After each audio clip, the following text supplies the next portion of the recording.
Бабуинформ, Татметья, филиал Татметья. Йоршалы Әлмәт, Лениногорск, Мамадыш, республиканың 19 шәһәр һәм районыннан 24 телекомпания. Икенче фестиваль Кобат бөтен республикадан масса күләм мәгълүмат чаралары вәкилләрен бер мәйданга җыйды. Узнали, что существуют очень интересные программы. Төрле кызыклы программалар тәкъдим иттеләр. Гадәттә журналист башта бөтен материалны карап чыга, аннары гына текст яза башлый. Яңа кушымталарны үз эшебездә кулланып караячакбыз. Бу вакытны да яңа калдыра, сыйфатта да чагылачак.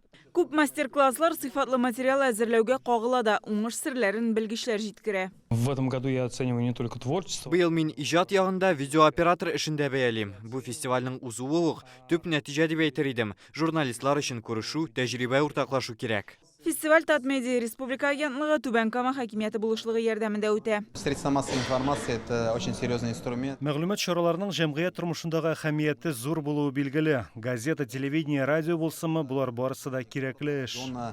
И, наверное, роль она достаточно большая, важная и нужная. Фестиваль, то, что он позволяет собраться и поделиться с теми нововведениями. Фестиваль яңалыклар белән уртаклашу, яңа алымнар белән бүлешү мөмкинлеге дә. Тормышта үзгәрешләр күп, журналистикада булган таләпләрне дә карап белеп торырга кирәк.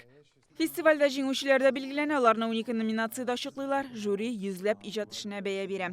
Түбән Кама телевидениесе белән берлектә Гөлназ Сайфетдинова, Яңа гасыр каналы.